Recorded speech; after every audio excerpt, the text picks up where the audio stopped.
Hi, I'm Poole, and I'm going to show you how to build a drawboard and some of the useful tricks that you can use it for to improve your game. Drawboards are used for multiple things. I'm going to go over some of the parts that you can use to build a drawboard for yourself.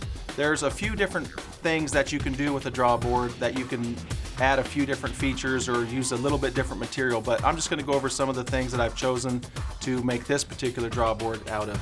The first thing that you're going to want is a small boat winch. You're going to want to make sure that you get one that does have a removable handle, and generally I will leave the bolt for the nut off because you're going to be taking the handle on and off quite a bit.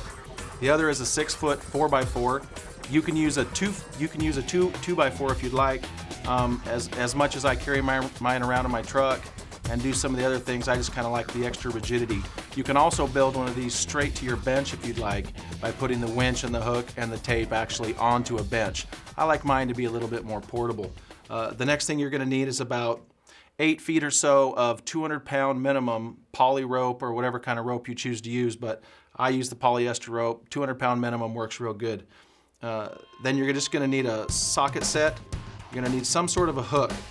This hook here, I had to basically just buy an eyelet. I had to open it up, and then I just put a piece of air hose over it with a stop. Now, in a lot of places, you can actually find hooks similar to this so that you don't actually have to bend it open, but it's really not a super critical issue if you buy one that has some sort of a hook in it. It's just imperative that it have a curve at the top and a slight curve after the straight shank. You'll need to adjust the length of your bolt to fit whatever size board or bench that you decide to use.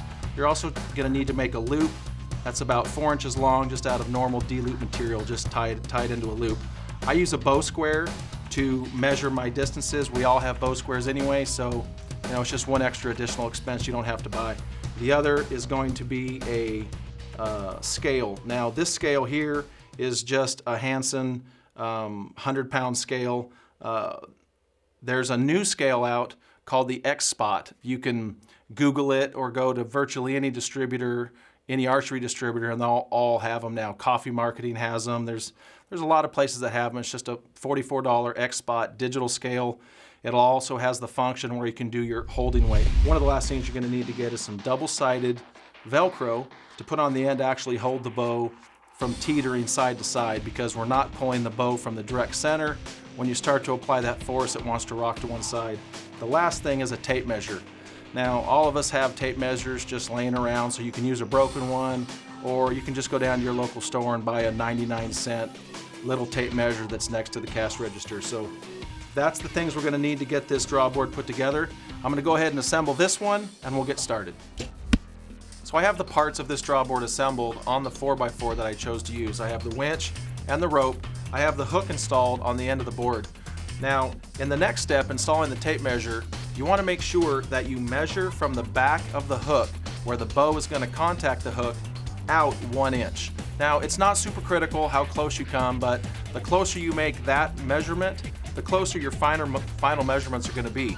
Now, these are reference only, so you're not going to be actually measuring your draw length compared to what the bow says. This is going to be a rough estimate for your use only. Now, when you take the tape measure, you're going to want to cut it off at the 1 inch mark, and then put that 1 inch mark at the mark that you measured that was 1 inch from where the bow contacts the hook. That's going to make your measurements out here at 27 to 30 inches pretty darn close.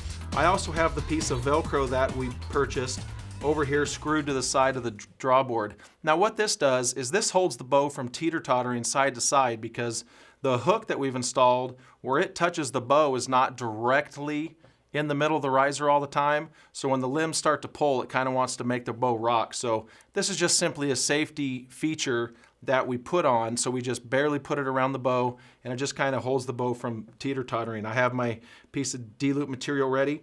And the one thing I want to say is, when you're drawing this back, you want to make sure that no one, with or without an arrow, ever stands in front of the bow.